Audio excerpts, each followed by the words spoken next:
We recently got to go hands-on with Marvel's Wolverine at Insomniac studio in California, and here are 5 things we've learned about the game.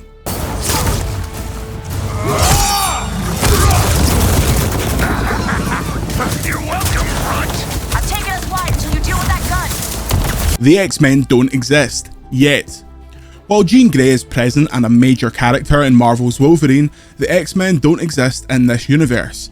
While any comic fan will jump to the logical conclusion that you don't introduce Jean Grey and the other mutants without eventually leading to the iconic team, Insomniac is keeping tight-lipped about where the franchise will go. Mystique also plays a key role in the game, but it's currently unknown if any other headline mutants will make their appearance in the first iteration of this character, though Sabretooth is present and correct. You can also play an arm wrestling minigame against Sabretooth in Marvel's Wolverine. Here to grace me with your presence? Took the top shelf whiskey. Earn it.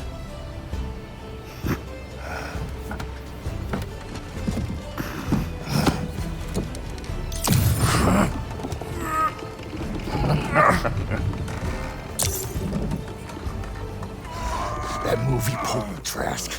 Some self. These are the big differences from Spider-Man. Insomniac shared with us the biggest differences between making a Marvel's Wolverine game and a Marvel's Spider-Man game. Game director Mike Daly said, "When you look at Spider-Man, he's a friendly neighbourhood crime fighter. It makes sense for him to experience New York City. When we looked at our favourite Wolverine stories, he's always getting into trouble, not because he's driving it, but rather he got sucked into it by a sense of duty.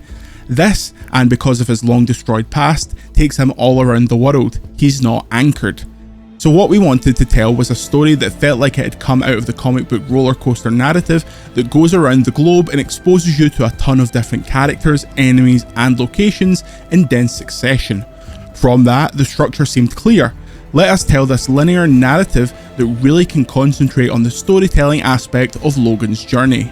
Marcus Smith, the game's creative director, told us, "In terms of what Mike said, we're basing it off how do we embody the player fantasy. Obviously web slinging is very important to Spider-Man, open world makes perfect sense for that in a grounded New York City. But you do play missions in that game, and I'd say the philosophies of the mission design are very similar to what we have done on Wolverine, what we've done on Ratchet & Clank Rift Apart, and so on. We didn't have a big philosophical shift, it's more bringing things tighter in. The camera's tighter in. Wolverine is not someone who web slings, in fact he's 500 pounds of adamantium skeleton.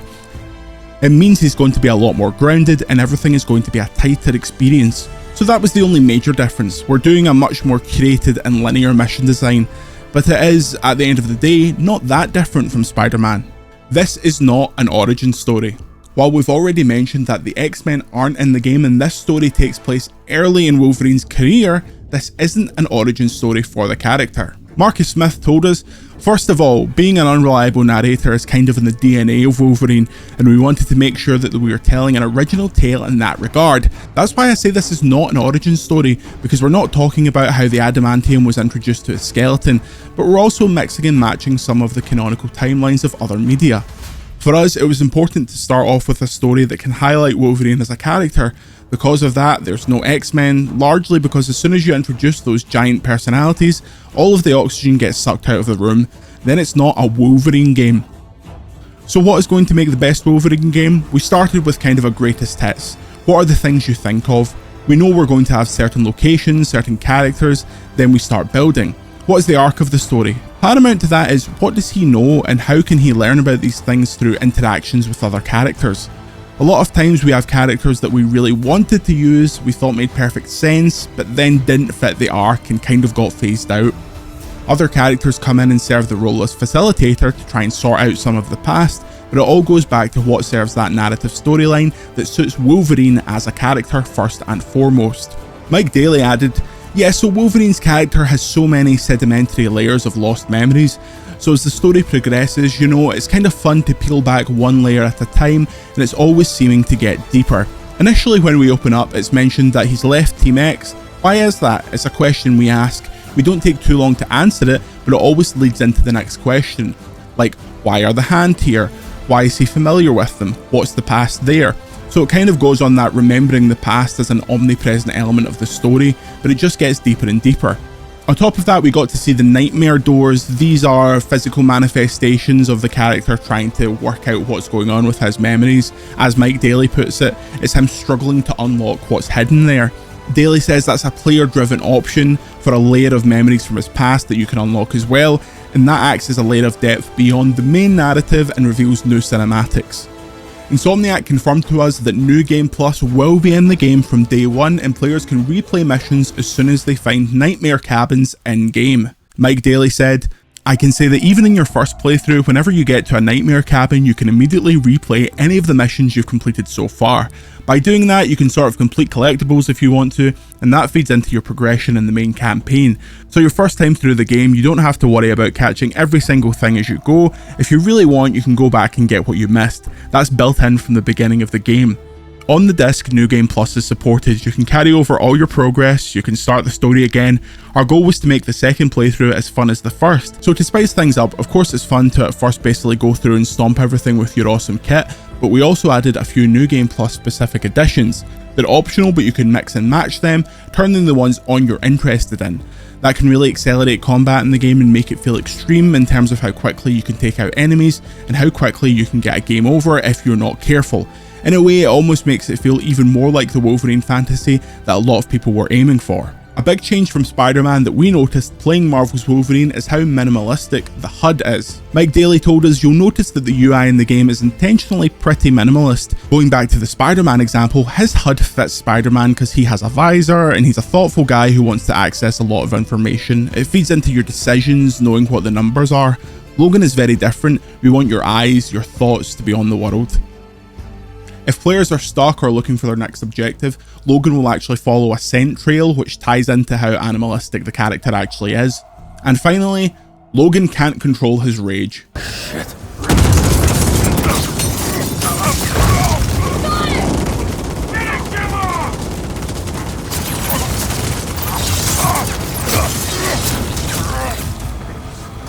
Hang tight, we'll draw their fire. Focus on the chopper!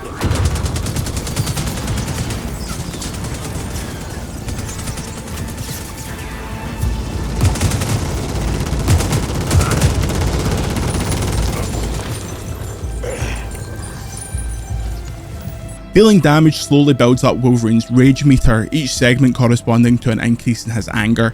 The higher his anger, the more relentless his attacks. Max it out and Logan will automatically enter a primal rage, greatly increasing the power of his attacks while depleting the gauge over time. What sticks out most about this mechanic is how little players have control over its function. As a means to showcase Wolverine's emotional instability, the team has made the deliberate choice to leave it out of the player's hands. Insomniac says it was a distinct challenge because a simplistic healing factor of just your health regenerating over time incentivizes players to slow down the pace of combat because instinctively you want that HP. That also ties into this other element, which Logan has got this rage. It's like the wellspring coming out of him. Marcus Smith relayed that these systems are foundational to Wolverine as a character.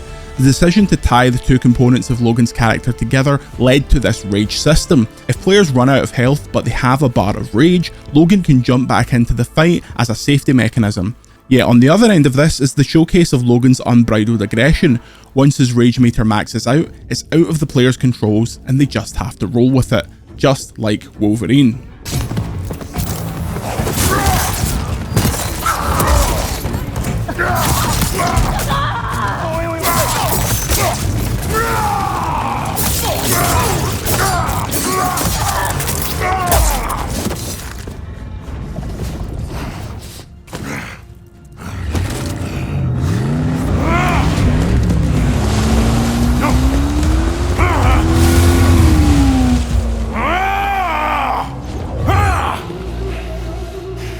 You gotta talk to Essex. Think I'll Walter.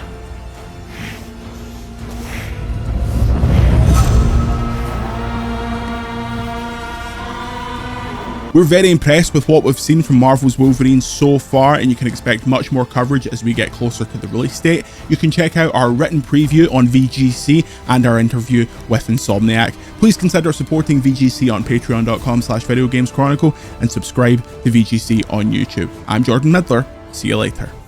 VGC is supported by Patreon. Check out patreon.com/videogameschronicle for more podcasts, ad-free browsing, and extra content. Thank you for your support.